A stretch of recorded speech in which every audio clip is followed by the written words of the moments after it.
Bonsoir à tous. On se retrouve aujourd'hui, ce soir, pour le débrief de Marseille 3. Que dire? Tout simplement de la régalade. Je me suis régalé. D'une part, sous l'ambiance incroyable des deux virages et tout simplement du stade Vélodrome, qui ont été encore exceptionnels. Moi, je m'attendais à une bronca, à des sifflets, à des banderoles. Je m'attendais quand même à une ambiance, mais je m'attendais pas à une ambiance extraordinaire. Après nos dernières mauvaises performances, j'attendais une grogne des supporters. Je savais que les supporters ils allaient pousser, mais je chantais une grogne des supporters arriver. Et ben non. Les supporters ont sans doute attendu la fin de ce match pour voir déjà notre résultat, pour voir s'ils vont siffler, grogner. Finalement, il n'y a rien eu de tout ça. Les supporters ont été parfaits. Sont encore actuellement, là c'est le débrief sur Prime Video, Rongier est en train d'être interviewé, les supporters sont encore présents au stade, ils montent le feu au stade, c'est incroyable.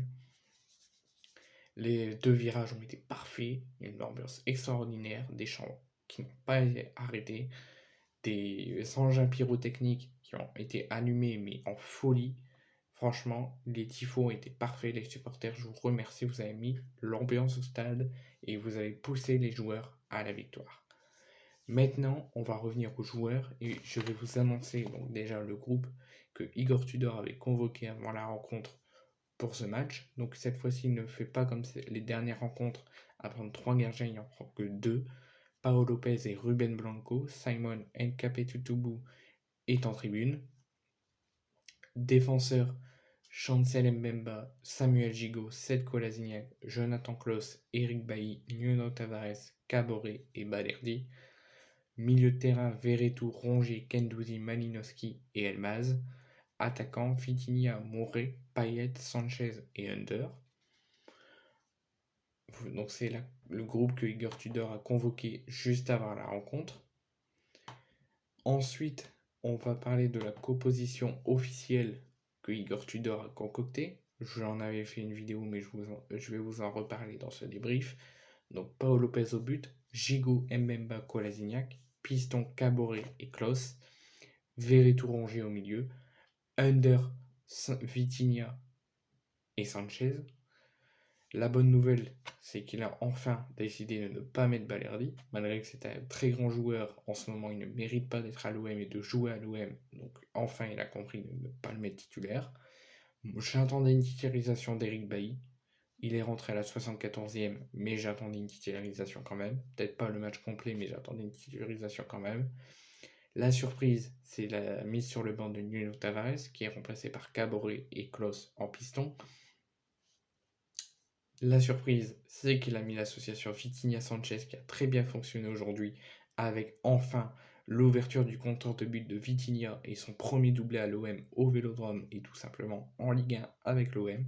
Je lui dis un grand félicitations. Tout simplement, la composition, moins de choix contestable d'Igor Tudor par rapport aux dernières compos que Igor Tudor a pu mettre. Elle n'est pas excellente, mais elle est pas mal pour cette rencontre. Si je devrais donner une note, je dirais entre 8 et 9 sur 10. Beaucoup de choix bons, pas beaucoup de choix contestables. Franchement, elle est parfaite. Ensuite, on va analyser la rencontre.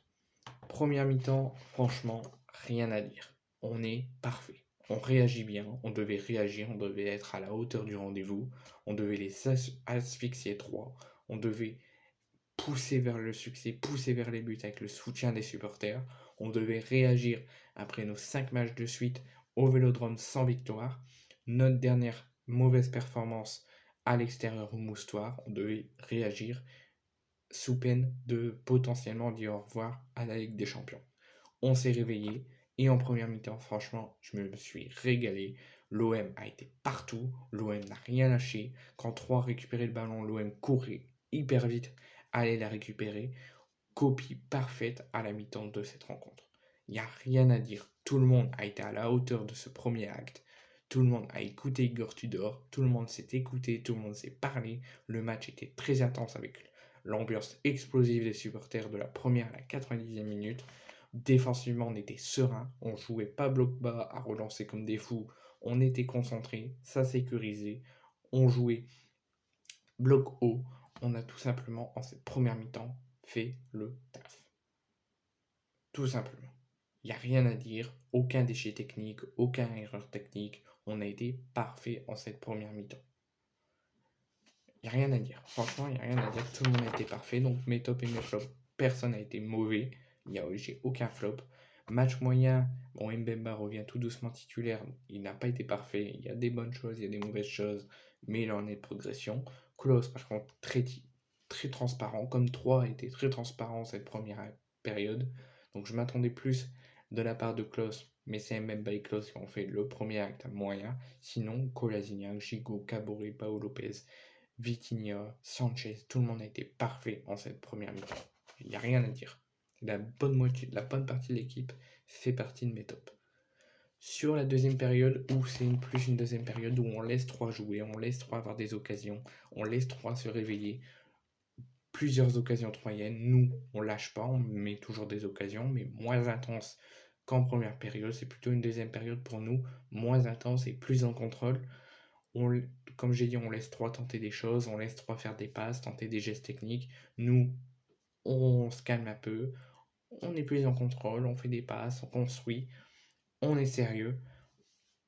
Sauf dans les 30 dernières minutes, à partir de la 60e, où le 3 complètement l'OM met le coup d'accélérateur, 3 n'est pas prévenu du tout, 3 se fait asphyxier, n'existe plus comme en première période dans les 30 dernières minutes de la deuxième période, où c'est vraiment plus intense, plus chaud, les supporters mettent de l'ambiance, fait craquer les fumigènes, fait craquer les engins pyrotechniques. Vitinha marque le 3e but et son premier doublé avec l'OM, et je lui dis vraiment félicitations. 3 malheureusement réduit l'écart dans le temps additionnel. L'OM s'impose 3-1. L'OM se relance au Vélodrome.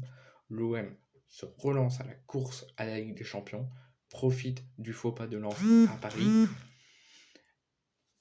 Il n'avait pas le choix de toute façon de s'imposer parce que Monaco avait gagné. On pouvait perdre notre place européenne le week-end prochain. Maintenant, on est deuxième. On a récupéré notre deuxième place. On a rendu une copie parfaite. Malheureusement, on aurait dû mieux contrôler le but encaissé dans le temps additionnel. Et franchement, je me suis régalé. L'OM a été parfait, à la hauteur du rendez-vous. Il a fait tout ce qu'il fallait. Et c'est comme ça qu'on doit continuer et bien finir cette saison et être qualifié pour la Ligue des Champions. Moi, je vous dis bravo. Aujourd'hui, c'était mon anniversaire.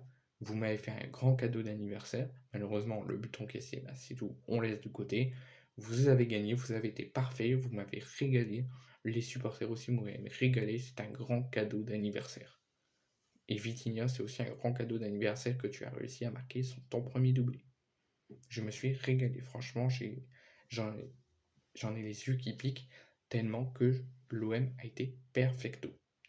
Tout simplement. Tout le monde a été bon et à hauteur du rendez-vous.